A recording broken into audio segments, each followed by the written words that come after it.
नमस्कार साथियों, स्वागत है आपका स्काई एकेडमी 360 में।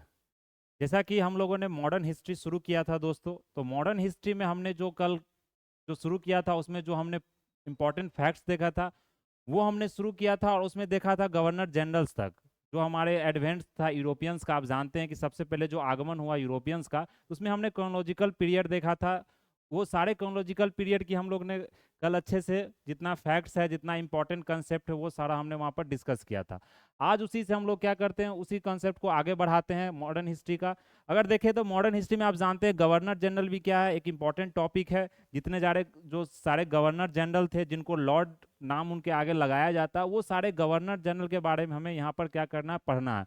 और हमें ये बातें यहाँ पर ध्यान रखनी है कि कौन सा गवर्नर जनरल किस पीरियड में, उस समय कौन सा रूलर रूल करता था, उसके समय का कौन सा ट्रीटी हुआ था, कौन सा वार हुआ था, वो सारा जानकारी आज हम लोग क्या करेंगे, यहाँ पर डिस्कस करेंगे। जो कि आपके सारे एग्जाम्स के लिए इंपॉर्टेंट है, चाहे वनडे एग्जाम्स हो, चाहे जितने भी गवर्नमेंट एग्जाम्स हो, बीपीएससी का एग्जाम्स हो। अभी जानते हैं आप लाइब्रेरी साइंस का भी एग्जाम्स आपको आने वाला है, तो उसमें भी जीके जीएस का पोर्शन एक इंपॉर्टेंट रोल प्ले करता है आपको एग्जाम क्वालिफिकेशन। वो सारा चीज़ हम लोग क्या करेंगे, आज डिस्कस करेंगे। तो सबसे पहले अगर हम देखें यहाँ पर, कल हमने जहाँ तक डिस्कस कर लिया था,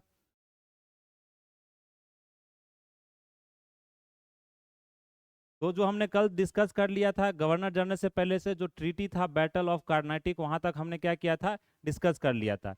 जिसमें हम लोगों ने देखा था कि 3 ट्रीटी हुआ था। जो कार्नेटिक वार का जो हुआ था, उसके बाद कौन कौन ट्रीटी हुआ था, वो सारा चीज हमने डिस्कस कर लिया था। ईस्ट इंडिया जो कंपनी ऑफ नवाब थे, वो भी चीज हमने क्या किया था, वहां पर डिस्कस किया था। अगर हम लोग देखें यहाँ पर बैटल ऑफ बक्सर के बारे में, तो अगर बैटल ऑफ बक्सर के बारे में देखें, वो भी आप जानते हैं कि बैटल ऑफ बक्सर हुआ था, वो कब हुआ था, 1764 में। यह डेट आपको क्या करना है, यहाँ पर याद रखना, बैटल ऑफ बक्सर के बारे में, जो कि कब हुआ था, यह 1764 में बैटल यह हुआ था। बैटल ऑफ बक्सर की अगर बात करें, तो हमने बात किया था दोस्तों कि उसमें जो एक साइड से ब्रिटिश था और दूसरे साइड से कौन था, 3 जो राजा थे। जैसे आप देख सकते हैं, शाह आलम टू है, आपको नाम भी याद रखना, जो ब्रिटिश जो मतलब मुगल एम्पायर के मेन जो रूलर थे वो थे। और कौन था इसमें, आपको शाह आलम टू था।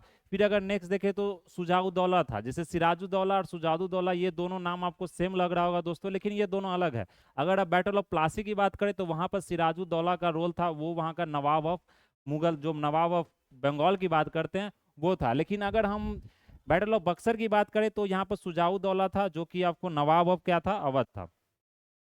और एक और था मीर कासिम, जो कि नवाब ऑफ बंगाल था। ये तीनों ने मिलकर क्या किया था, ब्रिटिश के साथ उस समय वार किया था, बैटल किया था। लेकिन अगर देखें तो बहुत ज्यादा सेना होने के बावजूद भी, अगर देखें तो मुगल का जो सेना था वो भी बहुत ज्यादा था, लेकिन फिर भी वो बैटल हार गया। तो समझ सकते हैं उस समय से क्या हुआ, ब्रिटिश का जो अपना पूरा दबदबा था वो पूरे भारत में, पूरे इंडिया में क्या हुआ था, उस समय फैल गया वो बैटल के बाद। तो ब्रिटिश का जो पूरा कंट्रोल अगर देखें, तो वो बैटल ऑफ बक्सर ही एक ऐसा वाटर शेड मोमेंट, अगर बात करें वाटर शेड मोमेंट बोला जाता है, वो एक ऐसा क्षण था। उसके बाद क्या हुआ कि ब्रिटिश का पूरा पावर इंक्रीज हो गया, पूरा इंडिया में कंट्रोल बढ़ गया। उसके बाद ब्रिटिश का जो पूरा अगर देखें रेवेन्यू सोर्स था, उस पर पूरा कंट्रोल हो गया, पूरा जो एग्रीकल्चर का जो इनकम था उस पर कंट्रोल हो गया। और राजा जितने भी मुगल रूलर्स थे, वो एक तरह से अगर बोल देते एक पेंशनर के रूप में, जैसे आज के समय में गवर्नमेंट से अगर रिटायर करता है को पेंशन मिलता है, वो पेंशन के रूप में उसको रखने लगे। मतलब कुछ पैसा उनको दिया जाता था मंथली, उनको अपना मतलब जीवन यापन करने के लिए। तो ये सिस्टम मतलब शुरू हो गया उसके बाद। तो वो जितने भी लेटर मुगल्स थे, वो मतलब किसी काम के नहीं थे, उन्होंने कुछ नहीं कर पाया ब्रिटिश को भी। तो वो चीज़ हम लोग आज यहाँ पर क्या करेंगे, देखेंगे। तो कहानी तो आप सभी लोग जानते हैं, लेकिन इंपॉर्टेंट हमारे लिए क्या है, पीटी एग्जाम्स के लिए फैक्ट ज़्यादा हमारे लिए क्या है, इंपॉर्टेंट है। तो आप देख सकते हैं, तो एम्परर शाह आलम टू, जो कि मुगल एम्पायर है, gave the Diwani of Bengal Bihar Odisha, जो कि बैटल ऑफ बक्सर हुआ था दोस्तों। उसके बाद जो दीवानी राइट दिया था, दीवानी राइट मीन्स क्या होता है, जो रिवेन्यू कलेक्शन का राइट होता है। आप जानते हैं कि सबसे जो इंपॉर्टेंट होता है किसी सिस्टम को चलाने के लिए, वो रिवेन्यू सोर्स होता है, जो फाइनेंस होता है। वो फाइनेंस का पूरा डिपार्टमेंट क्या हुआ था, ब्रिटिश को मिल गया था, ईस्ट इंडिया कंपनी को मिल गया था। ईस्ट इंडिया कंपनी की अगर हम बात करें, तो वो एक ब्रिटिश का कंपनी है। अगर ईस्ट इंडिया कंपनी या ब्रिटिश बोला जा रहा है या आपको इंग्लिश बोला जा रहा है, तो सब नाम क्या है, वहां पर सेम ही है। तो उसको दीवानी राइट मिल गया था ब्रिटिश को। कब मिला था यह डेट आपको याद रखना, 1765 में मिला था। किसका मिला था, बंगाल बिहार उड़ीसा। और ये जो तीनों रीजन है दोस्तों, ये बहुत ही ज़्यादा मतलब एग्रीकल्चर की अगर बात करें, यहाँ पर सबसे ज़्यादा कृषि का जो पैदावार होता था या किसी तरह का अनाज होता था, वो ज़्यादा होता था। तो यहाँ पर ब्रिटिश का जो कलेक्शन होता था, अगर हम रिवेन्यू की बात करें, सबसे ज़्यादा यहाँ पर होता था। फिर अगर यहाँ पर देखें, the deputy Diwan of Murshidabad who was appointed by Robert Clive after the Allahabad treaty. तो इलाहाबाद ट्रीटी के बाद जो दीवान अपॉइंट किया गया था मुर्शिदाबाद का, किसके द्वारा? रॉबर्ट क्लाइव के द्वारा। आप जानते हैं रॉबर्ट क्लाइव एक इंपॉर्टेंट गवर्नर था, जनरल था, जो कि ब्रिटिश जो बैटल ऑफ बक्सर था उसमें उसने पार्टिसिपेट किया था, उसने जिताया भी ब्रिटिश के साइड को, ब्रिटिश साइड को उसने जिताया भी। तो उसने क्या किया था, एक दीवान अपॉइंट किया था, डिप्टी दीवान, जिसका काम होता था क्या, जाके ब्रिटिश को जो रेवेन्यू कलेक्शन हो रहा है उसको ब्रिटिश के पास जमा करना, उसको वहां तक पहुंचाना। तो ये किसके द्वारा किया गया था? यहाँ पर डिप्टी दीवान कौन था उस समय? मुर्शिदाबाद में रखा गया था उससे। मुर्शिदाबाद कौन था उसका? मोहम्मद राजा खान। तो ये नाम आपको यहाँ पर दोस्तों याद रखना, ये एग्जाम में आपसे पूछा जाता है, समझ रहे हैं? तो मॉडर्न हिस्ट्री, अगर हिस्ट्री की बात करो तो हिस्ट्री में कंसेप्ट चलिए क्लियर होता है, कहानी सबको पता हो, लेकिन इसमें इंपॉर्टेंट क्या होता है? रिवीजन। अगर आप इसे बार बार रिवाइज कर रहे हैं, याद कर रहे हैं, चीज़ों को प्रैक्टिस कर रहे हैं, तभी जाकर इन्फॉर्मेशन आपके माइंड में क्या होगा, सेटल होगा, तभी आप चीज़ों को एग्जाम में क्या कर सकते हैं, टिक कर सकते हैं, सही आप वहाँ पर लिख कर आ सकते हैं। फिर अगर देखें, the mountain tribe who first came into contact with the British after the grant of Deewani in the year 1765, वो कौन था? खासी। इसका मतलब क्या है दोस्तों? जो ट्राइबल था, जो माउंटेन ट्राइब था, जिसने सबसे पहले कांटेक्ट किया ब्रिटिश के साथ, अगर ब्रिटिश ने जब दीवानी राइट मिला ब्रिटिश को बैटल ऑफ बक्सर के बाद, तो उसके बाद सबसे पहला जो ट्राइबल था जिसने ब्रिटिश के साथ कांटेक्ट किया, वो कौन था? खासी था। आप जानते हैं खासी ये मेघालय रीजन का मेनली रीजन था। मेघालय रीजन जो नॉर्थ ईस्टर्न रीजन की अगर बात करें तो आपने पढ़ा होगा गारो, खासी, जैंतिया। तो ये तीनों एक ट्राइबल क्या है? ट्राइबल पीपुल है, ट्राइबल का एक मतलब कम्युनिटी है, जो कि आपको उसी नाम से क्या, वहाँ का लोकेशन भी है। तो ये चीज आपको यहाँ पर ध्यान रखना है। फिर अगर यहाँ पर देख लें, name the French commander who was defeated in the battle of Wandiwash. Battle of जो वांडीवास हुआ था दोस्तों, ये चीज आपको यहाँ पर याद रखना, डेट भी आपके लिए इंपॉर्टेंट है, बैटल ऑफ वांडीवास। तो जो बैटल आपको यहाँ पर दिया गया है ना दोस्तों, वो ज्यादा आपके लिए इंपॉर्टेंट है, वो चीज आपको किसी भी हालत में याद रखना है, इसका यहाँ पर कोई चारा नहीं है, यह बैटल आपको प्रैक्टिस से भी याद रहेगा। तो जो बैटल ऑफ वांडीवास हुआ था ये 1760 में हुआ था। इसमें जिसने हारा था फ्रेंच कमांडर, वो काउंट लेली था। तो एक तरफ फ्रेंच कमांडर था, एक तरफ ब्रिटिश कमांडर था, लेकिन जो बैटल जो हारा गया था, इसी के बाद अगर देखे तो जो बैटल ऑफ वांडीवास हुआ था, उसी के बाद फ्रेंच का क्या हुआ कि जो दबदबा था, जो मतलब राज था इंडिया में, वो पूरी तरह से सिकुड़ गया था। वो पूरे इंडिया में जो फैला हुआ था वो एक जगह आके सिमट गया, वो भी मेनली कहाँ? पुडुचेरी में। हमने बात किया था ब्रिटिश का एक मेन सेंटर था पुडुचेरी, और उसको ब्रिटिश ने बता दिया, बैटल ऑफ वांडीवास के बाद जो ट्रीटी साइन हुआ उसमें ब्रिटिश ने बता दिया कि तुम्हें किसी तरीके से अब बिना मेरे परमिशन के किसी से इन्वॉल्व नहीं होना है, किसी से जो व्यापार का जो संबंध है वो नहीं करना है, किसी से व्यापार नहीं कर सकते हो, एरिया को तुम नहीं हथिया सकते हो, किसी एरिया को तुम कंट्रोल नहीं कर सकते। इस तरह का ट्रीटी क्या किया था ब्रिटिश ने, उसके साथ साइन किया था। तो ये चीज आप यहाँ पर ध्यान रख सकते हैं। तो कौन था उस समय ब्रिटिश कमांड वहां पर? काउंट लेली कौन था? फ्रेंच कमांडर था। In the battle of Wandiwash जो 1760 में हुआ था, ब्रिटिश ने क्या किया था? फ्रेंच को डिफीट किया था। फिर अगर हम क्रोनोलॉजिकल ऑर्डर की बात करें दोस्तों, इस तरह का क्वेश्चन भी आपसे पूछा जाता है, क्रोनोलॉजिकल ऑर्डर, जो कि आप लोग सभी लोग जानते हैं कि जो क्रोनोलॉजिकल ऑर्डर में पूछा जाता है कि कौन सा बैटल पहले हुआ, कौन सा बैटल उसके बाद हुआ। तो अगर हम बात करें यहाँ क्रोनोलॉजिकल ऑर्डर की, तो अगर देख सकते हैं जो 18th सेंचुरी में जो बैटल हमारा यहाँ पर चला था, सबसे पहले बैटल ऑफ अंबुर हुआ था, बैटल ऑफ प्लासी हुआ था 1757 में, सभी लोग जानते हैं। फिर बैटल ऑफ वांडीवास हुआ था, ब्रिटिश ने फ्रेंच को हराया था। फिर बैटल ऑफ बक्सर हुआ था। तो देख सकते हैं ये क्या है? 1760 है। आपका अगर बैटल ऑफ प्लासी क्या है? 1757 है। फिर अगर देखें तो बैटल ऑफ बक्सर क्या है? 1764 है। और ये बैटल ऑफ अंबुर था, जब हमने बात किया था अंबुर के बारे में, तो ये आप बताएंगे दोस्तों कमेंट करके कि ये बैटल कब शुरू हुआ था, कौन सा ईयर को शुरू हुआ था, ये हमारे लिए क्या है? इंपॉर्टेंट है।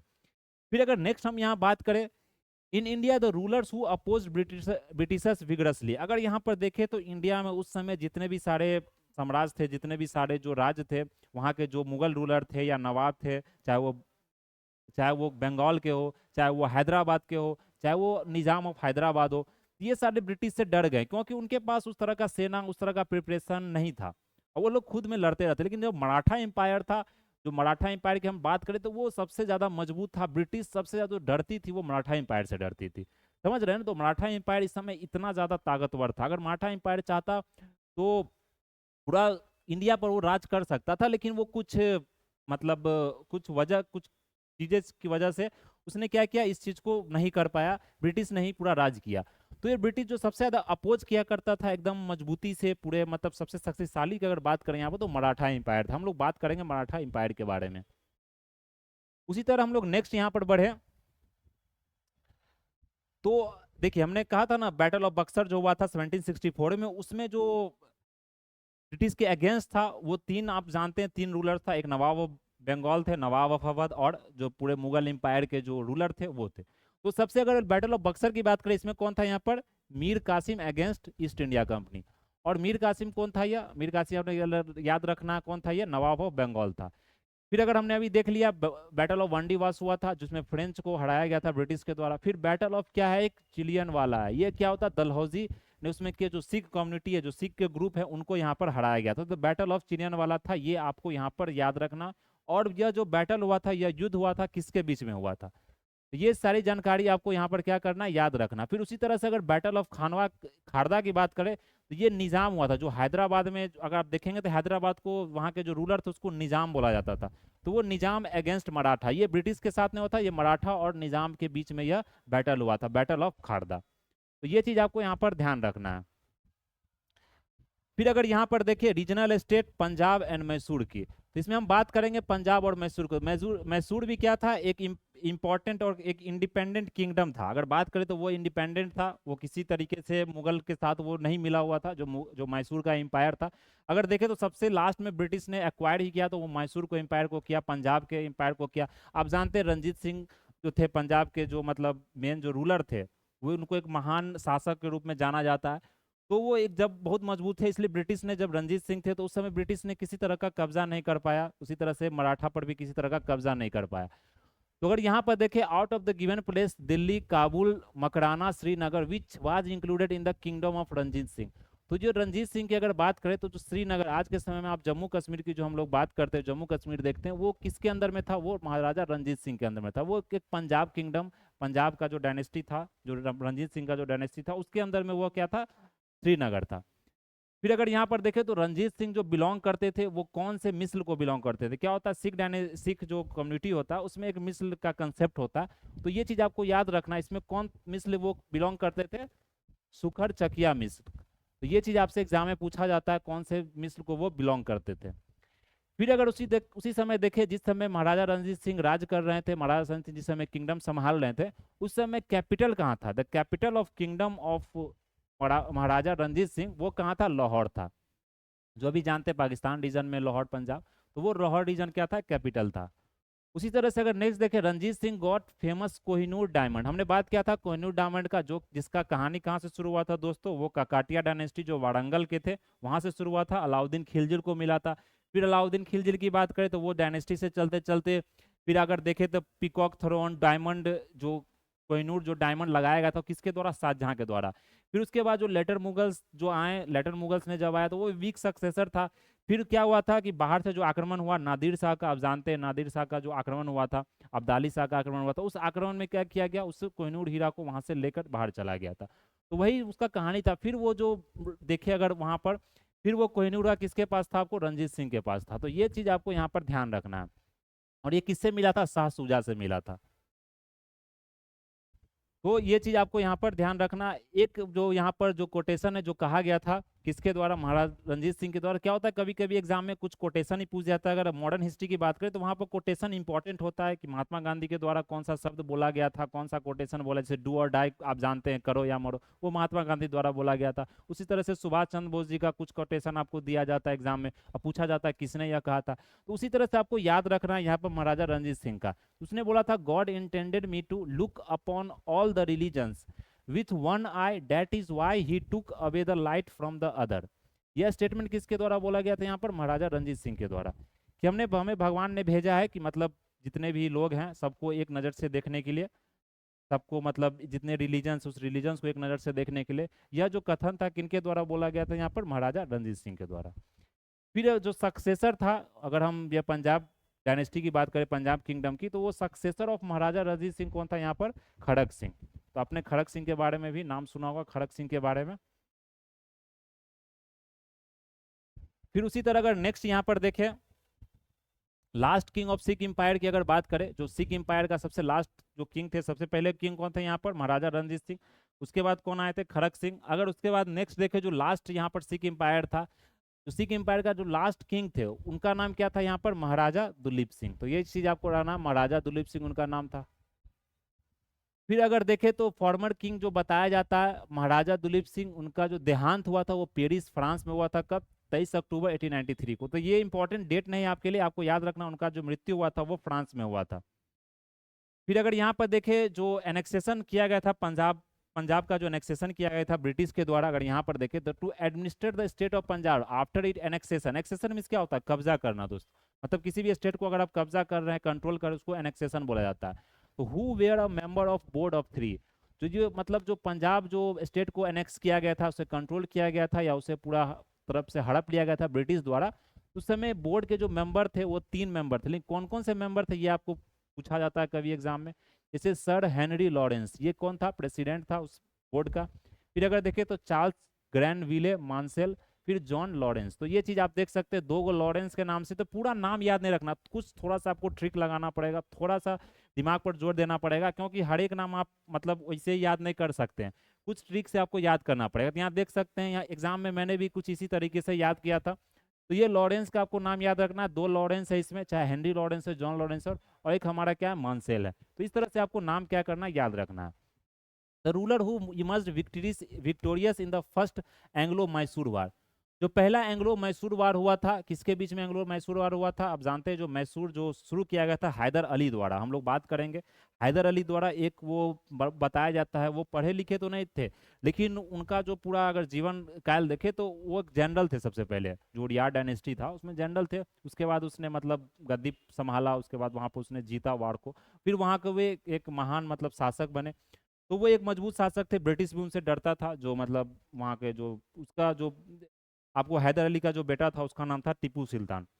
तो टीपू सुल्तान भी देखेंगे, वो भी एक मतलब बोल सकते हैं लिबरल, उसको रूलर माना जाता है, जो कि जो फ्रांस के जो जैकोबिन क्लब से वो जुड़ा हुआ था। ट्री ऑफ लिबर्टी उसने क्या किया था, लगवाया था। तो इस तरह का काम आप देखेंगे टीपू सुल्तान द्वारा किया गया था।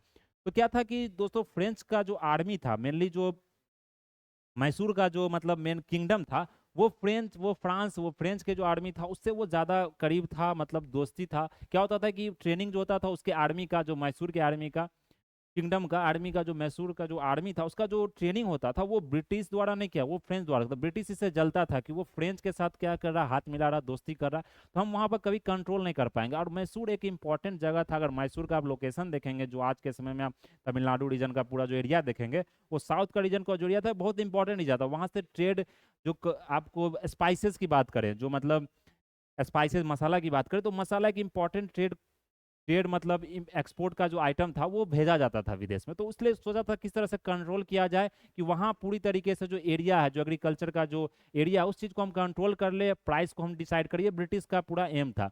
लेकिन टीपू सुल्तान और ये सब फ्रेंच मिलकर उस चीज़ को नहीं करने दे रहे थे। इसलिए क्या हुआ, एंग्लो मैसूर वार शुरू हुआ। तो एंग्लो मैसूर की बात करें तो फर्स्ट वार कब हुआ था? 1767 टू 69 में। इसमें हैदर अली ने फाइट किया था ब्रिटिश के साथ। A modern armory in Dindigul, Mysore was the established in 1755 by Haider Ali. तो हैदर अली द्वारा एक मॉडर्न आर्मी, हमने बात किया ना मॉडर्न आर्मी, वो फ्रेंच के जो आर्मी थे उस आर्मी को भी वो रखते थे, रिक्रूट करते थे, और अपने आर्मी को भी आपको जो लेटेस्ट वेपन हो सकता है, लेटेस्ट जो बंदूक तोप, वो सारा चीज चलाना सिखाते थे। मतलब किस तरह से वार लड़ना ब्रिटिश के आर्मी के साथ, वो एक मॉडर्न बोल सकते हैं कि उसे ट्रेनिंग मिलता था। पूरे मॉडर्न मतलब एडवांस जो जितना भी इक्विपमेंट्स होता, उस इक्विपमेंट्स को चलाने के लिए ट्रेनिंग मिलता था। तो ये फर्स्ट एंग्लो मैसूर वार था। उसी तरह से अगर नेक्स्ट हम यहाँ पर देखें, British general who defeated Hyder Ali in war of Porto Novo. तो ये जो पोर्टो नोवो का जो वार था, इसमें ब्रिटिश ने किसे हराया था? मतलब British general who defeated Hyder Ali in war of Porto, किस ब्रिटिश ने हराया था? इस ब्रिटिश का नाम आपको याद रखना है, क्या नाम था? सर आयरकुट। इस ब्रिटिश ने क्या किया था? हराया था। फिर अगर नेक्स्ट देखें, Tipu Sultan setup his capital at. Tipu Sultan ने जो अपना कैपिटल बनाया था, वो कैपिटल आपके लिए इंपॉर्टेंट दोस्तों, श्रीरंगापट्टनम। ये इंपॉर्टेंट कैपिटल है। जो मैंग्लो मैसूर वार हुआ था लास्ट का, अगर वार देखे थर्ड मैसूर वार, फोर्थ मैसूर वार, उसमें टीपू सुल्तान का अगर देखे ब्रिटिश ने क्या कर दिया, उनको मार दिया वहां पर। तो ये श्रीरंगापट्टनम का ही बात है, उसमें बैटल मतलब ट्रीटी साइन हुआ था, लेकिन वो ट्रीटी को उसने फॉलो नहीं कर पाया। तो ब्रिटिश ने क्या किया, फिर लास्ट में उड़िया डायनेस्टी को वहां पर स्टैब्लिश कर दिया। फिर सब्सिडरी अलायंस में हैदराबाद भी क्या हो गया, मैसूर भी क्या हो गया, सब आ गया सब्सिडरी अलायंस में। वो हम लोग बात करेंगे आगे। The Indian ruler who established embassies in foreign countries on modern lines. जो एम्बेसीज भी क्या, अगर आप देखें तो हमने एम्बेसी की बात की है, तो जो आज के समय एम्बेसी जो जानते हैं इंडिया का बहुत सारे कंट्री में, चाहे आप अमेरिका चल जाएं, चाहे आप ऑस्ट्रेलिया चल जाएं, चाहे चाइना चल जाए, किसी भी कंट्री में देखें तो एम्बेसी एक बहुत इंपॉर्टेंट चीज़ होता है। एम्बेसी में क्या होता है कि किसी तरह का अगर वहाँ पर जो टेरिटरी है किसी भी कंट्री में, तो एम्बेसी में क्या हो गया, एक फॉरेन लैंड की तरह उसके नहीं देखा जाता, उसे एक इंडियन लैंड की तरह देखा जाता। तो वो एम्बेसी के थ्रू से वहाँ पर राजदूत को भेजा जाता है। तो वो किसके द्वारा क्रिएट किया गया था, ब्रिटिश आर्मी। अगर यहाँ पर देखें फॉरेन कंट्री मॉडर्न लाइन्स के अगर तहत बात करें तो वो टीपू सुल्तान द्वारा वहाँ पर क्या किया गया था, सेटअप किया गया था एम्बेसीज। ये चीज़ आपको ध्यान रखना था। एक मतलब लिबरल काइंड ऑफ रूलर थे ये, थोड़ा सा प्रोग्रेसिव थे, दूर का सोचते थे, समझ रहे हैं ना, विजनरी थे। तो ये चीज़ टीपू सुल्तान के बारे में। Tipu Sultan defeated the British army in 1788 Pollilur. ये एक जगह जहाँ ने टीपू सुल्तान ने क्या किया, ब्रिटिश आर्मी को डिफीट किया। The English man made the treaty of Srirangapatnam. जो श्रृंगापट्टनम आप जानते हैं, जो थर्ड बैटल मेनली था जो एंग्लो मैसूर वार का, उसमें एक ट्रीटी ऑफ श्रृंगापट्टनम साइन किया गया, किसके द्वारा, ब्रिटिश और टीपू सुल्तान के बीच में यह ट्रीटी हुआ। ये ट्रीटी आपको याद रखना, ट्रीटी ऑफ श्रृंगापट्टनम, जिसको टीपू सुल्तान और ब्रिटिश के बीच में साइन किया गया था। फिर अगर देखें टीपू सुल्तान का जो मौत हुआ, died at the war with the British in 1799। तो ये जो मृत्यु जो हुआ था टीपू सुल्तान का, वो कब हुआ था, 1799 में हुआ था। तो ये चीज याद रखना। फिर अगर हम एंग्लो मैसूर वार की हमने बात किया, तो क्रोनोलॉजिकल ऑर्डर में आपको मैसूर वार याद रखना है किसके बीच में हुआ था। तो फर्स्ट जो एंग्लो मैसूर वार हुआ था दोस्तों, वो हैदर अली के बीच में हुआ था, जिसमें और ब्रिटिश के बीच में। हैदर अली इसमें क्या हुआ, वार में सफल हुआ, वो वार को जीता। फिर अगर सेकंड एंग्लो मैसूर की बात करें, वो क्या होता है कि इनडिसिसिव बैटल, किसी तरह का उसमें मतलब बोल सकते हैं डिसीजन नहीं हो पाया था कि कौन जीता कौन हारा, ये इसलिए इसे इनडिसिसिव बैटल बोला। ये आपको ऑप्शन में दिया जाएगा, क्या था, एक इनडिसिसिव बैटल था। फिर अगर जैसे थर्ड एंग्लो मैसूर वार की बात करें, उसमें टीपू सुल्तान को डिफीट किया गया था in the battle and gave him territory to the British. उसने जो थर्ड हमारा जो एंग्लो एंग्लो मैसूर वार हुआ था ब्रिटिश और मैसूर के बीच में, ये इसमें टीपू सुल्तान था, क्योंकि हैदर अली सेकंड मतलब की जो वार था, उस वार में तो वो नहीं मतलब मरा था, लेकिन वो उसके बाद ही कुछ बीमारी की वजह से मतलब मृत्यु हो गई।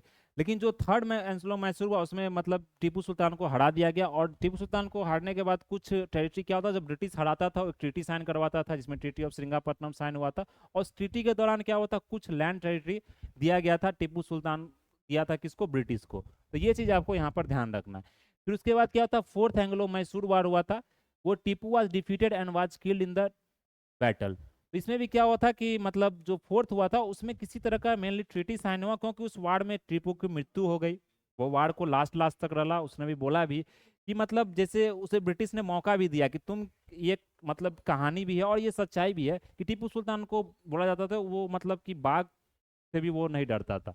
तो जो टीपू सुल्तान जो चौथा जो युद्ध हुआ था, फोर्थ एंग्लो मैसूर वार, उसमें क्या बोला जाता है कि ब्रिटिश ने बोला था टीपू को कि चलो तुमको हम छोड़ देते हैं, एक पेंशनर के रूप में तुम मुझे पूरा मैसूर दे दो, मैं तुम्हें मतलब पेंशन के रूप में महीने का कुछ कुछ मतलब जो रिवेन्यू वो दूंगा, तो अपना जीवन यापन करना। लेकिन टीपू ने कहा नहीं, मैं एक दिन लड़ना पसंद करूंगा शेर की तरह, कि मतलब जहाँ माँ की भेड़ और बकरी की तरह मैं पूरा जिंदगी तुम्हारे पेंशन पर नहीं जी सकता। ये टीपू सुल्तान का वहां पर कथन था। आप देख सकते हैं मैंने जो यहाँ पर इमेज लिया है दोस्तों, ये इमेज में टीपू सुल्तान का आपको पूरा एक हिस्ट्री मिल जाएगा। तो इसे टाइगर ऑफ मैसूर बोला जाता था। क्या बोला जाता था, इसे टाइगर ऑफ मैसूर बोला जाता था। तो ये चीज आपको यहाँ पर ध्यान रखना है। फिर अगर नेक्स्ट हम देखें, तो इनका जन्म डेट मृत्यु डेट ये इंपॉर्टेंट नहीं है। The ruler of the kingdom of Mysore, scholar भी थे, सोल्जर भी थे, पोएट भी थे, ये पूरा किताब भी लिखते थे। फिर अगर देखें यहाँ पर, तो इनको फतेह अली भी बोला जाता था। इन्होंने कैलेंडर को इंट्रोड्यूस किया था, क्वाइन को इंट्रोड्यूस किया था, बहुत सारा इनोवेशंस किया, एम्यूनिशन सिस्टम, जो तोप बंदूक, ये सारे इन्होंने अपने जो जो कार्यकाल था किंगडम इन्होंने रखा था। एक मॉडर्न आर्मी की तरह अपने आर्मी को इन्होंने क्या किया था, ट्रेंड किया था। फिर अगर क्या देखे, killed a tiger with a dagger which earned him the tiger of Mysore. हमने बात किया ना, इसने बाघ, इन्होंने क्या किया था, बाघ को भी मारा था। जो टीपू था उसने बाघ को भी मारा था, इसलिए इसे टाइगर ऑफ मैसूर बोला जाता था। तो आप समझ सकते हैं कितना साहसी था यह। फिर अगर यहाँ पर देखे, one of his swords was purchased इतना इन अक्टूबर, ये इंपॉर्टेंट आपके लिए नहीं है। One day of life as a tiger, इसने कहा था, जो फोर्थ मैंग्लो ऐसूर मार्च हुआ था, उसमें ब्रिटिश ने मौका दिया था टीपू को कि हाँ तुम्हें नहीं मारेंगे, तुम एक पेंशनर के रूप में रहो, मतलब घुटना टेक दो मेरे सामने। लेकिन टीपू ने वो चीज नहीं बोला। One day of the life as a tiger is far better than 1000 years of living as a jackal. तो भेड़ की तरह मुझे नहीं रहना है कि रोज रोज मैं घुट के जी रहा हूँ, मुझे एक शेर की तरह रहना, बाघ की तरह रहना है कि मुझे एक दिन भी मिले लेकिन मैं बाघ की तरह जीऊंगा। तो ये टीपू का कथन था। इस तरह का क्या होता है स्टेटमेंट दोस्तों, ये आपसे एग्जाम में पूछा जाता है, ये आपको यहाँ पर ध्यान रखना है। तो यह था हमारे जो टीपू सुल्तान थे उसके बारे में था, जो हमने यहाँ पर डिस्कस किया। फिर अगर नेक्स्ट देखें हम यहाँ पर ट्रीटी, कुछ और ट्रीटी की हम लोग यहाँ पर बात करते हैं दोस्तों। तो सबसे पहले जो ट्रीटी की अगर बात करें तो ट्रीटी और ईयर की बात करें तो क्या होता है, कभी कभी ट्रीटी के साथ ईयर भी आपसे पूछ दिया जाता है, कौन सा ईयर में कौन सा ट्रीटी हुआ था। तो इस तरह का वन लाइनर क्वेश्चन दोस्तों आपसे बहुत सारा एग्जाम में, चाहे सीजीएल का एग्जाम हो, एनटीपीसी हो, बैंकिंग हो, किसी तरह का जहाँ पर जीके जीएस का पोर्शन होता है, जैसे अब सीजीएल का एग्जाम आने वाला, उसमें आप देखेंगे इस तरह का क्वेश्चन पूछा गया है दोस्तों। क्योंकि जीके जीएस में 25 क्वेश्चन आता है तो बहुत सारे सब्जेक्ट को क्या क्या आता है इंक्लूड करके आपसे क्वेश्चन पूछा जाता है। तो अगर वहां पर देखेंगे तो इस तरह का क्वेश्चन ट्रीटी और उससे रिलेटेड ईयर, कौन सा वो साल में वो लड़ाई हुआ था, यह पूछा जाता है। जैसे ट्रीटी ऑफ इलाहाबाद की बात करें तो ये कब हुआ था, 1765 में हुआ था, जो कि बैटल ऑफ बक्सर हुआ था दोस्तों। उसके बाद यह ट्रीटी हुआ था, ट्रीटी ऑफ इलाहाबाद। फिर ट्रीटी ऑफ मैंगलोर की बात करें, ये 1784 में हुआ था। फिर ट्रीटी ऑफ सालवाई की बात करें 1782 में हुआ था, जिसमें एंग्लो मराठा वार बात करेंगे उसके बाद हुआ था यह। फिर ट्रीटी ऑफ मद्रास की बात करें तो 1769 हुआ था। तो हमने बात किया था कल दोस्तों कि ब्रिटिश क्या था, बहुत ही चतुर किस्म का है, मतलब वो लोग थे। वो लोग क्या करते थे कि पहले युद्ध लड़ते थे, भड़काते थे, युद्ध करवाते थे, अपने लड़ते थे, पार्टिसिपेट करते, मदद करते थे। अब मदद के नाम पर वो क्या करते थे, एक संधि साइन करवा, एक ट्रीटी साइन करवा दी। ये ब्रिटिश का एक बहुत बड़ा स्ट्रेटजी था। वो स्ट्रेटजी ब्रिटिश, यही स्ट्रेटजी के कारण ब्रिटिश ने क्या किया, पूरे इंडिया पर 200-250 राज किया। अब 200-250 साल राज करना बहुत बड़ी बात होती है दोस्तों। उसमें हमारे देश में इतना ज़्यादा एक्सप्लॉयटेशन हुआ, इतना ज़्यादा प्रताड़ित किया गया, इतना ज़्यादा चीज़ों को लूटा गया कि आज भी देखते हैं वो गरीबी से अभी लोग उभर नहीं पाए। तो इस तरह का ब्रिटिश का वो रूल था। फिर अगर यहाँ देखें, Begum Samru constructed most eminent church at Sardhana, तो ये इंपॉर्टेंट इन्फॉर्मेशन है। कुछ कुछ इन्फॉर्मेशन आपको क्या होता है, कुछ हटकर आपको मिलता है, क्योंकि एग्जाम में इस तरह का इन्फॉर्मेशन क्वेश्चन पूछा जाता है मेनली हिस्ट्री में। Most eminent church at Sardhana. फिर अगर यहाँ देखें, Maharaja Ranjit Singh setup modern foundries to manufacture cannons. Cannons means क्या होता है, जो तोप बनाया जाता है, उसने महाराजा रणजीत सिंह ने कहाँ पर इसे फाउंड किया, कहाँ पर यह फैक्ट्री सेटअप किया था। तो ये लोकेशन याद रखना, लाहौर में। कहाँ पर किसने किया था, लाहौर में। Sawai Jai Singh of Amber had Euclid's elements of geometry. तो सवाई जय सिंह था, जयपुर का जो राजा था, उसने क्या किया था, एक यूक्लिड्स एलिमेंट्स ऑफ ज्योमेट्री को ट्रांसलेट किया था संस्कृत में। किसमें किया था, संस्कृत में। तो ये मतलब मैथमेटिक्स के बहुत बड़े ज्ञाता थे, मैथमेटिक्स को इसने समझा था। और अब जानते हैं जो जंतर मंतर की बात करें, वो सवाई जय सिंह के समय में ही बना था। जो जंतर मंतर आप जानते हैं, वो जयपुर में भी है, आपको दिल्ली में भी देखने को मिलेगा, मेनली बनारस वाला एरिया में ही मिलेगा। तो वो 3-4 जगह आपको पूरे इंडिया में बना हुआ है। फिर अगर यहाँ पर नेक्स्ट हम लोग देखें, जो सुल्तान थे, टीपू ऑफ मैसूर थे, अभी हमने बात किया था टीपू सुल्तान के बारे में। तो उसमें एक फैक्ट और है यहाँ पर, Sultan Tipu of Mysore gave money for the construction of the idol of goddess Sharda. वो किस मतलब गॉडेस के लिए दिया गया था, मतलब जो कंस्ट्रक्शन करवाना था। आप जानते हैं कि जो मुगल शासक थे या कोई भी थे, तो उसमें आपने औरंगजेब को देखा होगा। तो औरंगजेब ने क्या किया था, मंदिर उंदिर को बताया जाता सबसे ज्यादा औरंगजेब ने ही तोड़वाया था। जो आज के समय आप जितना भी तरह का विवाद देखते हैं, वो सब औरंगजेब के कारण उस समय हुआ था। लेकिन बहुत सारे ऐसे भी राजा थे, बहुत सारे ऐसे भी रूलर थे जो थे मुस्लिम, जो थे इस्लामिक, लेकिन फिर भी वो मंदिर को बनवाते थे, मंदिर को सुरक्षा देते थे। उसी तरह उसी में एक राजा थे टीपू सुल्तान। तो वो भी क्या किए थे कि जो कंस्ट्रक्शन के लिए गॉडेस शारदा के लिए श्रृंगेरी टेम्पल को उन्होंने क्या किया था, यहाँ पैसा दिया था बनवाने के लिए।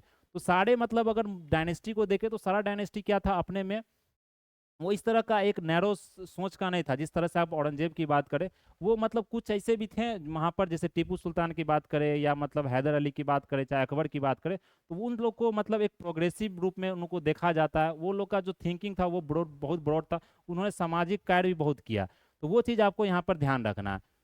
फिर अगर यहाँ पर देख ले, द करेक्ट स्टेटमेंट की अगर बात करें तो Mir Jafar entered into a conspiracy with the English for the defeat of Nawab Sirajuddaulah in the battle of Plassey. तो हमने बैटल ऑफ प्लासी पढ़ा था ना दोस्तों, कि जो बैटल ऑफ प्लासी था वो बैटल तो बताया जाता हिस्ट्री में, लेकिन वो बैटल कभी लड़ा ही ना गया। क्योंकि वो बैटल लड़ने से पहले ही क्या हुआ था, युद्ध पहले से जो उसका जो अपना एक जनरल था, उसका नाम क्या था यहाँ पर, मीर जाफर था।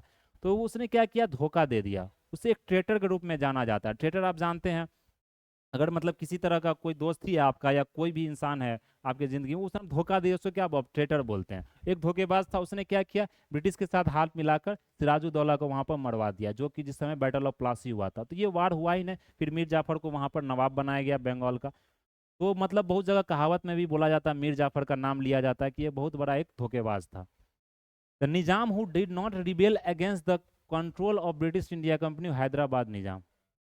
तो हैदराबाद अब निजाम भी वो कमजोर पड़ गया था, वो भी कि कभी ब्रिटिश के अगेंस्ट उसने डिवेल नहीं किया। ब्रिटिश ने जो बोला, सब्सिडी अलायंस की बात की तो सब्सिडी अलायंस में वो मिल गया। वो हम लोग बात करेंगे सब्सिडी अलायंस होता है क्या है दोस्तों। क्योंकि मेनली होता क्या है कि अगर आप बात करें यहाँ पर सब्सिडी अलायंस की या मतलब बैटल, अगर डॉक्ट्रिन ऑफ लैब्स की, तो उस तरह का क्वेश्चन आपसे पूछा जाता है मेनली मेंस में आपको लिखना होता है, ज़्यादा से ज़्यादा पॉइंट लिखना होता है। तो आप उस चीज़ को क्या करते हैं, एक व्याख्या करते हैं, उस चीज़ों को आप एक्सप्लेन करते हैं, डिस्क्राइब करते हैं पूरी अच्छी तरीके से, तो वहाँ पर वो ज़्यादा इंपॉर्टेंट होता है। लेकिन हमारे पीटी के लिए क्या होता है, one liner type of information, आपको जितना से ज़्यादा इन्फॉर्मेशन याद कर सकते हैं वो इन्फॉर्मेशन ज़्यादा इंपॉर्टेंट था, वो फैक्ट्स इंपॉर्टेंट, इसलिए मैंने वही चीज़ यहाँ पर लिया कि उस चीज़ को आप ज़्यादा से ज़्यादा याद कर सकते हैं। तो हमारा जो अगला टॉपिक है दोस्तों, बहुत ही इंपॉर्टेंट टॉपिक है गवर्नर्स। गवर्नर जिसे वाइसराय बोला जाता था, गवर्नर जनरल ही बोला जाता था। तो ये जितने भी गवर्नर जनरल थे, इनका रूल क्या, इनका मतलब काम क्या होता था।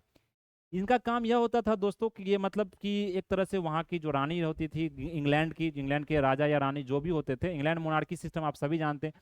तो वहाँ ब्रिटेन के जितने भी मतलब जो राजा रानी होते, उनका एक ये सब बोल सकते हैं एक वाहक के रूप में, या बोल सकते हैं एक मेंबर के रूप में इनको सेंड किया जाता है कि जाके वहाँ पर कंट्रोल करो, और जो भी तुम्हारा रिवेन्यू होता है इनको एक सैलरी के रूप में यहाँ भेजा जाता था गवर्नर के बनाकर। और बोला जाता था कि जैसे आज के समय आप गवर्नर देखते हो, वो गवर्नर से वो कंपेयर नहीं करना है दोस्तों।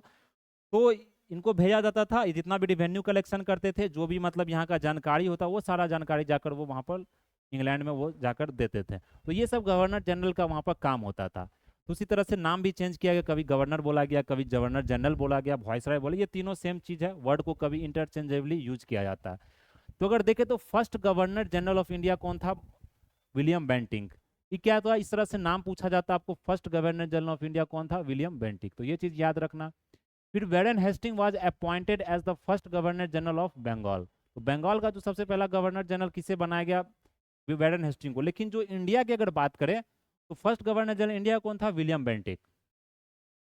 फिर अगर नेक्स्ट देखें यहाँ पर, जो हमने ये बात किया था, हमने क्या बोला था दोस्तों, ईयर किसी किसी बैटल में क्या होता है, ईयर इंपॉर्टेंट होता है। लेकिन कभी कभी क्या होता है कि बैटल में आपको डेट भी पूछ दिया, जैसे बीपीएससी का ये 68वीं या 69वीं का वो क्वेश्चन देखेंगे, बीपीएससी का जो पीटी हुआ था, उसमें इस तरह का वन लाइनर क्वेश्चन पूछ दिया गया था, बैटल पूछ दिया गया, उसका डेट पूछ दिया गया था। क्या होता है, कभी 22 अक्टूबर, 21 अक्टूबर, इससे थोड़ा ऊपर नीचे ज़्यादा डिफरेंस देगा तो स्टूडेंट तो टिक कर ही देंगे, तो थोड़ा ऊपर नीचे कंफ्यूज करने के लिए दिया जाता है। तो ये एग्जैक्ट डेट आपको याद रखना होता है। जैसे आप बैटल ऑफ प्लासी पढ़ेंगे तो 1757 पढ़ेंगे, लेकिन वो कब कौन दिन हुआ था, जैसे आई थिंक वो 21 या 22 जून को हुआ था। उसी तरह बैटल ऑफ बक्सर हुआ था 22 अक्टूबर 1764 को।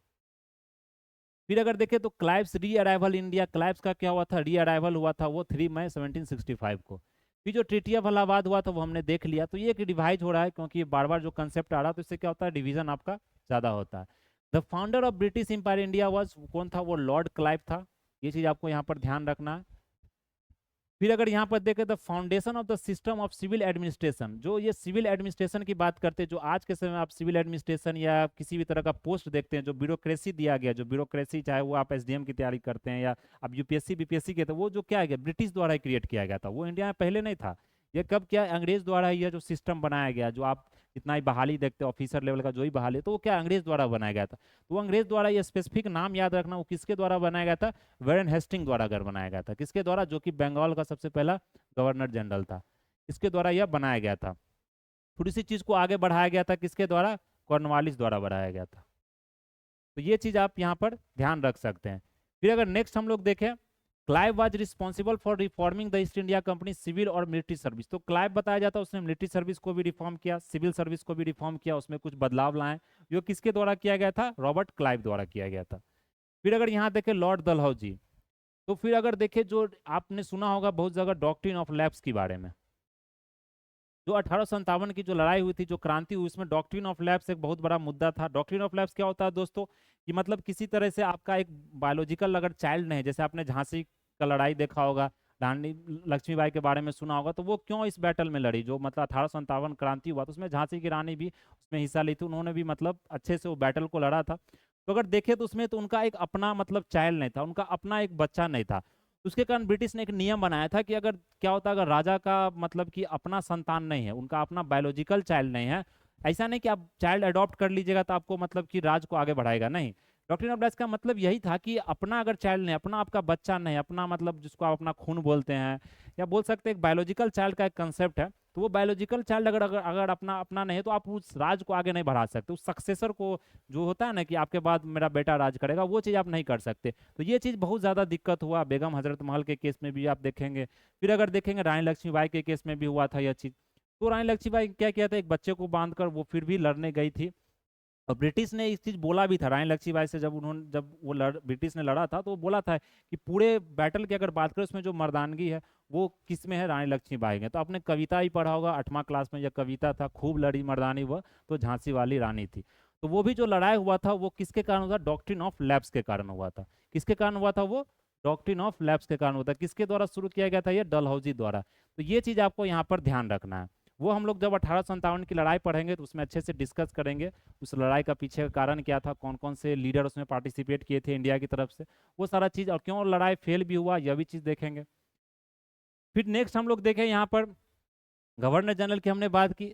At the time of establishment of Asiatic society in Calcutta, अब क्या होता था दोस्तों, उस समय कुछ किताब लिखा जाता था, कुछ तरह का कॉलेज खोला गया ब्रिटिश के द्वारा, क्योंकि ब्रिटिश सारे मतलब अंग्रेज को तो वो वहां से लेकर आएंगे नहीं कि चलो ब्रिटेन से काम करने इंडिया में। वो क्या करते थे, यहीं के लोग को ट्रेंड करते थे, कलर का जॉब देना या किसी तरह का रख रखाव का जॉब होता था, फाइल इधर से उधर करना, ये सारा जॉब जो हुआ ब्रिटिश के द्वारा ही क्रिएट किया गया। तो वो यहाँ लोगों को ट्रेंड करते थे। तो ट्रेनिंग के लिए आपको क्या होता है, स्कूल बनाना पड़ता है, कॉलेज खोलना पड़ता है, कुछ ट्रेनिंग मतलब कि इंस्टीट्यूशन बनाना पड़ता है, तो वो ब्रिटिश द्वारा बनाया गया था। इसी तरह से उसने क्या किया था, एक एशियाटिक सोसाइटी खोला गया था, कहाँ पर, कलकत्ता में खोला गया था। किसके द्वारा खोला गया था, लॉर्ड वेरन हेस्टिंग। तो ये आपको गवर्नर जनरल का नाम यहाँ पर याद रखना है। फिर अगर देखें एक सिक्योरिटी सेल का पॉलिसी अपनाया गया था, किसके द्वारा, वेरन हेस्टिंग द्वारा। फिर रिंग फेंस का पॉलिसी अपनाया गया था, किसके द्वारा, ये सब टर्म आपको याद रखना, एग्जाम में पूछा जाता है, ये भी वेरन हेस्टिंग द्वारा। फिर जो अगर देखें डुअल सिस्टम ऑफ गवर्नेंस, ये रॉबर्ट क्लाइव द्वारा किया गया था। डुअल सिस्टम गवर्नेंस क्या होता है दोस्तों, जैसे बैटल ऑफ बक्सर हुआ तो उसके बाद क्या हुआ कि जब लोगों ने देखा कि मुगल का एम्पायर पूरी तरह से छितिर बितिर हो गया, अब वो उसमें वो पावर नहीं रहा कि वो हम लोग पर राज कर सके, तो क्या होता है कि जनता का एक सपोर्ट नहीं मिलता। तो ब्रिटिश ने क्या, दिखावटी के लिए वहां पर एक मीर जाफर को बैठा दिया, उसने कहा चलो तुम मतलब कि राज करो, लोगों को लगे कि चलो मुगल एम्पायर ही राज कर रहा है, क्योंकि क्या हो सकता है, जनता भड़क सकता। तो ब्रिटिश का ये स्ट्रेटजी था। उसने क्या किया, रॉबर्ट क्लाइव ने क्या किया कि वहाँ के जो जनता थे उसको बोल दिया कि चलो राज तो तुम्हारा जो मुगल एम्पायर है वही कर रहे हैं, लेकिन जो कलेक्शन रिवेन्यू असली जो काम रहता था वो ब्रिटिश करते थे, रिवेन्यू कलेक्शन, टैक्स कलेक्शन। तो पूरी तरह से मुगल तो कमजोर हो चुका था। तो ये डुअल सिस्टम था, क्या था, ये डुअल सिस्टम ऑफ गवर्नेंस था। तो ये किसके द्वारा शुरू किया था, रॉबर्ट क्लाइव के द्वारा। फिर आगे अगर देखें डुअल सिस्टम जो खत्म किया गया था, शुरू याद भी रखना, रॉबर्ट क्लाइव, और एबोलिश्ड, एबोलिश्ड मींस क्या होता है, खत्म करना, ये किया गया था वेरन हेस्टिंग द्वारा। किसके द्वारा, वेरन हेस्टिंग द्वारा। फिर अगर देखें the governor general who was prosecuted for the impeachment by the British parliament, ये तो वेरन हेस्टिंग द्वारा। तो वेरन हेस्टिंग को क्या किया था, यहाँ इम्पीच किया गया था, हटाया गया था। बताया जाता है इसने बहुत ज्यादा मतलब करप्शन किया था, इसलिए इसे इम्पीच किया गया। वहां पर गया था, बहुत सारा वेल्थ था इसके पास। तो करप्शन आप जानते हैं, करप्शन तो सब जगह होता है। तो उस समय ब्रिटिश के जितने भी वहां से जो आते थे वो भी यहाँ पर करप्शन करते थे, तो वेरन हेस्टिंग को वहां पर हटाया गया था। फिर अगर देखें तो जुडिशियल ऑर्गेनाइजेशन, जो आज आज के समय आप जुडिशियरी सिस्टम देखते हैं, जो न्यायालय का जो व्यवस्था देखते हैं, वो न्यायालय का व्यवस्था भी ब्रिटिश के द्वारा ही शुरू किया गया था। ये पहले मतलब अंग्रेज से पहले यह चीज़ नहीं था इंडिया में। वो मतलब राजा का अपना नियम कानून पर वो न्यायालय व्यवस्था था। लेकिन जो आज के समय पूरा जो न्यायालय व्यवस्था देखते हैं, चाहे हाई कोर्ट, सुप्रीम कोर्ट या लोअर कोर्ट, आप देखें डिस्ट्रिक्ट कोर्ट हो गया, तो वो सब सारा जो कोर्ट है वो किसके द्वारा शुरू किया गया था, वहां पर लॉर्ड कॉर्नवालिस, ये क्या था, यहाँ का गवर्नर जनरल था, जिसके द्वारा यह चीज शुरू किया गया था। तो ये सिस्टम आपको याद रखना है कि कौन कौन सा चीज किसके द्वारा शुरू किया गया था, ये एग्जाम में आपसे पूछा जाता है। फिर अगर नेक्स्ट देखें, the governor general who created civil services of India, जो सिविल सर्विसेज का बात करते हैं आज, जो हम लोक सेवा आयोग की बात करते हैं, चाहे यूपीएससी का हो, चाहे वो बीपीएससी हो, चाहे डिफरेंट पीसीएस का एग्जाम हो, कोई पब्लिक सर्विस कमीशन हो, वो किसके द्वारा शुरू किया गया था, वो भी कॉर्नवालिस द्वारा शुरू किया गया था। तो कॉर्नवालिस ने अगर देखे तो उसने जुडिशियल सिस्टम शुरू किया, उसने जो मिलिट्री सर्विसेज को सही किया, जो पुलिस सिस्टम आज देखते हैं, जो पुलिस का पूरा कंसेप्ट है एसआई का, वो सारा चीज ब्रिटिश के द्वारा ही शुरू किया गया था। तो ब्रिटिश ने सिर्फ लूटा नहीं है इंडिया में, बहुत सारा चीज उसने दिया भी। जो आज रेल आप चल रहे हैं, जो रेलवे का आज पूरा देखते हैं, वो भी क्या है, ब्रिटिश द्वारा ही शुरू किया है। उससे पहले तो रेल था नहीं। जो आप ये पूरा व्यवस्था देखते हैं, चाहे न्यायालय का व्यवस्था हो, चाहे ब्यूरोक्रेसी का व्यवस्था हो, वो सारा किसके द्वारा, अंग्रेज द्वारा ही दिया गया था। फिर अगर यहाँ पर देखें तो हमने देखा है पब्लिक सर्विस कमीशन, जो स्टेट का पीसीएस है, वो भी किसके द्वारा दिया गया था, कॉर्नवालिस द्वारा दिया गया था। फिर अगर देखें टॉम्ब ऑफ कॉर्नवालिस, तो इसका जो मकबरा है, हमने मकबरा का कंसेप्ट किसमें देखा था, सिर्फ मुगल डायनेस्टी में देखा, जिसमें देखा अकबर का मकबरा कहाँ है, जहांगीर का मकबरा कहाँ है, बाबर का कहाँ है। उसी तरह से क्या था, गाजीपुर में इसका मकबरा बनाया गया है, किसका, लॉर्ड कॉर्नवालिस का। फिर अगर देखें ट्रीटी ऑफ जो बेसिन साइन हुआ था, ट्रीटी ऑफ बेसिन 1802 में साइन हुआ था, किसके बीच में हुआ था, इंग्लिश ब्रिटिश के बीच में और बाजीराव सेकंड के बीच में, जो कि पेशवा थे। कहाँ के, मतलब पेशवा आप जानते हैं, जो पेशवाशिप था वो मराठा एम्पायर में शुरू हुआ था। पेशवा एक पीएम होता है, मतलब कि राजा तो वहाँ है ही, उसका रूलर है ही, और उसके अंदर एक पेशवा होता है जिसका एक सबसे इंपॉर्टेंट पोजीशन होता है। वो पूरा क्या करता है, चीज़ों को मतलब कि जो कंट्रोल करता है वो पेशवा द्वारा होता है। एक पेशवाशिप शुरू हुआ था, उसमें जो पेशवा थे बाजीराव सेकंड। फिर फर्स्ट मराठा एम्पायर की बात करें, Sardar to accept the subsidy alliance, lord Wellesley के द्वारा, वो पेशवा बाजीराव टू थे। फिर जो सब्सिडी अलायंस जो इंप्लीमेंट किया गया था, लॉर्ड वेलेस्ली द्वारा शुरू किया गया था, ये याद रखना। फिर अगर यहाँ पर देखें लार्ज स्टैंडिंग आर्मी क्या था, सब्सिडी अलायंस में क्या होता था दोस्तों कि मतलब किसी भी राज्य को हड़पने से पहले वो क्या करते थे, युद्ध नहीं करते थे, वो किसी राज्य को क्या करते, सहायता देते थे। ब्रिटिश जो अंग्रेज था वो सहायता देता था और बोलता था कि चलो हम तुम्हारे साथ लड़ेंगे, और तुम जब जीतोगे तो क्या करना पड़ेगा, सब्सिडी अलायंस हमसे हमारे साथ करना। सब्सिडी अलायंस मीन्स क्या था कि हम अपना सेना तुमको देंगे, तुम्हारे कोर्ट में सेना प्रेजेंट रहेगा, तुम्हारे सेना तुमको उसको सैलरी भी देना है, ऊपर से तुम सैलरी नहीं दे पाते तो तुम्हारा हम जमीन जो जितना भी तुम्हारा टेरिटरी है वो टेरिटरी हम एनेक्स कर लेंगे, कंट्रोल में अपना कंट्रोल में ले आएंगे। फिर क्या होगा कि हमारा जो गवर्नर है या हमारा जो अपॉइंटेड जो एम्बेसडर होगा वो तुम्हारे कोर्ट में बैठेगा, तुम्हारे हर एक चीज़ बातों को सुनेगा समझेगा, और तुम दोस्ती भी अगर किसी से करोगे तो मेरे परमिशन से करोगे। मतलब एक तरह से बोल सकते हैं पपेट की तरह, कठपुतली की तरह नचाया जाता था। और फिर जब देखा जाता था किसी तरह का कुछ अगर नहीं बचा राजा के बाद, उसके बाद क्या करता था, उसको मार दिया जाता था या उसको अंदर में रख लिया जाता था। मतलब पूरी तरीके से देखे तो वो कंट्रोल कर लिया था। ये भी एक तरीका था। तो ये चीज़ आपको यहाँ पर ध्यान रखना है। इंडिया के उस समय देखे तो नेपोलियन से बहुत बड़ा डेंजर था, तो ब्रिटिश ने इस चीज़ को अपनाया था, सब्सिडी उसके लिए भी किया गया था। फर्स्ट जो अलायंस में ज्वाइन किया गया था ब्रिटिश द्वारा वो नवाब ऑफ अवध था। First Indian native ruler to accept the system of subsidy alliance कौन था, निजाम ऑफ अवध था। तो ये चीज़ ध्यान रखना आपको। तो सब्सिडी अलायंस की हमने बात की, यहाँ पर किस तरह का सब्सिडी अलायंस होता था, क्या सिस्टम था, वेलेस्ली द्वारा शुरू किया था, देख सकते हैं वेलेस्ली का फोटो। ये सारा चीज़ हमने क्या किया, आज डिस्कस कर लिया। अगर नेक्स्ट स्लाइड की हम लोग बात करें यहाँ पर,